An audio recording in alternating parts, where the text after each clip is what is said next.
Hello everyone, Radhe Radhe सभी को। आप सबको कृष्ण जन्माष्टमी की बहुत ढेर सारी बधाई। और ये हमारे कन्हैया जी हैं, लड्डू गोपाल। हमारे यहाँ कृष्ण जन्माष्टमी मनाई जाती है, मैं हमेशा से मनाती हूँ। और इस तरह से हम लोगों ने थोड़ी सजावट की। बेटे की भी तबीयत ख़राब थी, उसके बाद मैं थोड़ी देर गई थी हॉस्पिटल उसको लेकर के।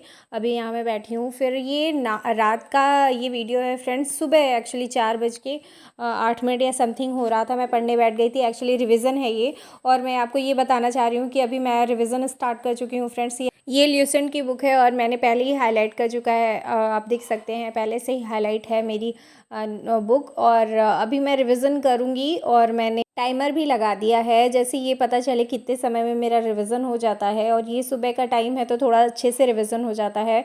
तो ये इस वक्त मैं पॉलिटी का रिवीजन कर रही हूँ। और पॉलिटी में फ्रेंड्स देखिए, जो भी मैंने पहले पढ़ा है, और जब भी हम पहली बार पढ़ते हैं और पहली बार हमें हाईलाइट नहीं करनी चाहिए कोई चीज़, एक बार पहले पढ़ लेना चाहिए। दोबारा जब हम पढ़ते हैं तो हमें हाईलाइट करनी चाहिए चीज़ें।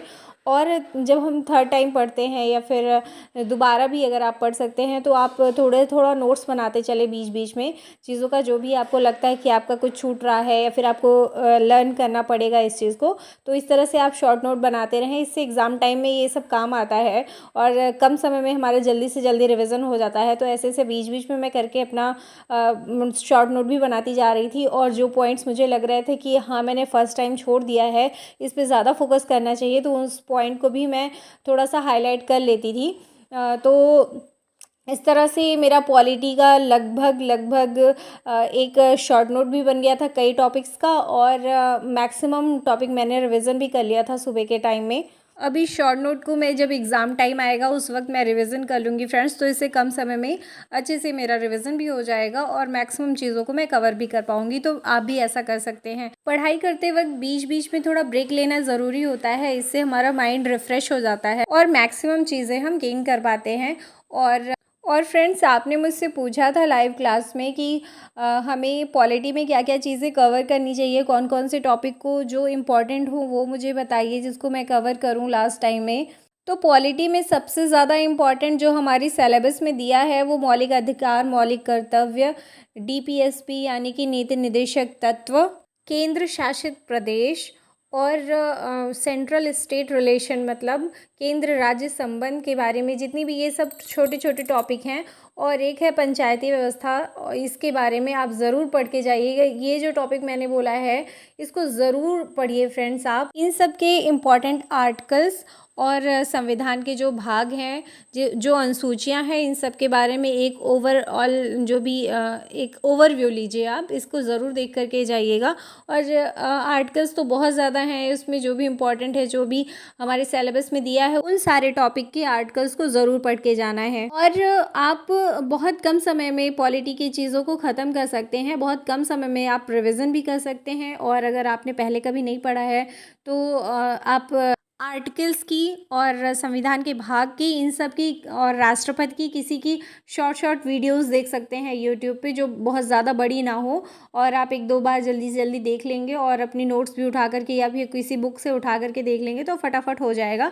इस तरह से अगर ऑप्शन आएगा एग्ज़ाम में तो आप कर सकते हैं आसानी से। आप ये देख रहे हैं, जब मैं ये पढ़ रही हूँ तो मैंने ये रिविज़न ही किया है। और आप सब पता नहीं क्यों इधर उधर दूसरी बुक्स में और अलग अलग चीज़ों में, मुझे नहीं पता, मैं हमेशा बोलती हूँ बहुत ज़्यादा नहीं भटकना चाहिए। आप बुक उठाइए, बुक्स में पढ़िए, बुक्स को पढ़िए। और हमेशा मैं बुक्स का सजेशन देती हूँ आपको।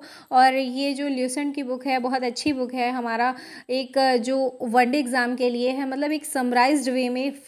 पॉलिटी मैंने हमेशा कहा है, ये पॉलिटी आप हमेशा कहीं भी मत भटकिए, सिर्फ पॉलिटी पढ़िए ल्यूसेंट से। अगर आपको वनडे एग्ज़ाम्स देना है तो बहुत अच्छा यहाँ पे दिया गया है। और इतना ही आप पढ़ लेंगे तो आपका एक भी क्वेश्चन नहीं गलत होगा फ्रेंड्स। और लगभग 45 मिनट के करीब का टाइम हो गया था, 1 घंटा 45 मिनट के करीब का टाइम हो गया था।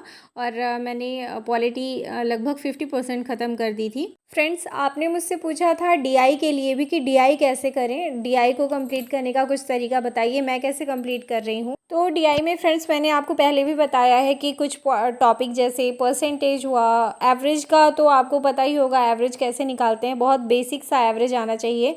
और average, percentage, profit and loss, और थोड़ा कैलकुलेशन अच्छी होनी चाहिए आपकी। ये चीज़ आप कंप्लीट करने के बाद आप प्रैक्टिस करिए। और प्रैक्टिस कहाँ से करनी है, ये मैंने डीआई के लगभग कई सेट आपको शेयर किए हैं यूट्यूब टेलीग्राम पे मैंने शेयर किया है, आप वहाँ से ले सकते हैं। उस टेलीग्राम के से आप उसको पीडीएफ को निकलवा सकते हैं। पीडीएफ निकलवा करके आप वहाँ से क्वेश्चंस करिए।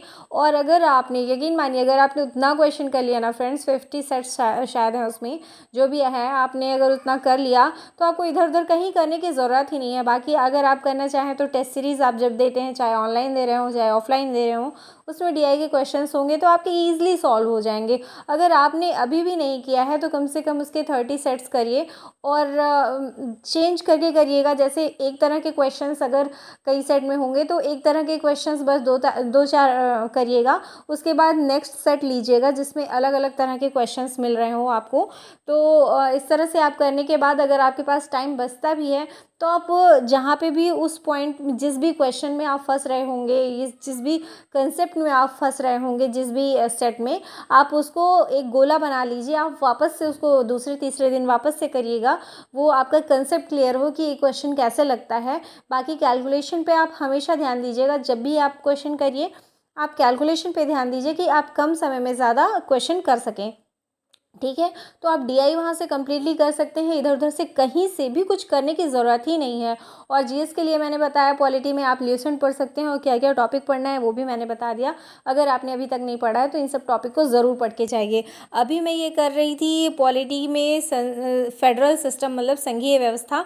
ये संघीय व्यवस्था मैंने किया था फ्रेंड्स ये लक्ष्मीकांत की बुक से। क्यों? क्योंकि ये बुक में फेडरल सिस्टम बहुत अच्छे से दिया था। ये मैंने पहले पढ़ा था मेरे हस्बैंड की बुक से, और मैंने इसका नोट्स बना लिया था क्योंकि मुझे इसमें इस चैप्टर में थोड़ा प्रॉब्लम हो रही थी, और मैंने इसका नोट्स भी बनाया है। ये देखिए मैं आपको दिखा रही हूँ, तो ये नोट्स मैं आपको शेयर कर दूँगी। अगर आपके लिए हेल्पफुल होगा तो आप ज़रूर इसको देखिएगा। आपको फेडरल सिस्टम, मतलब संघीय व्यवस्था, जो हमारा टॉपिक है पेट का, वहाँ से ये पूरा का पूरा आपको क्लियर हो जाएगा।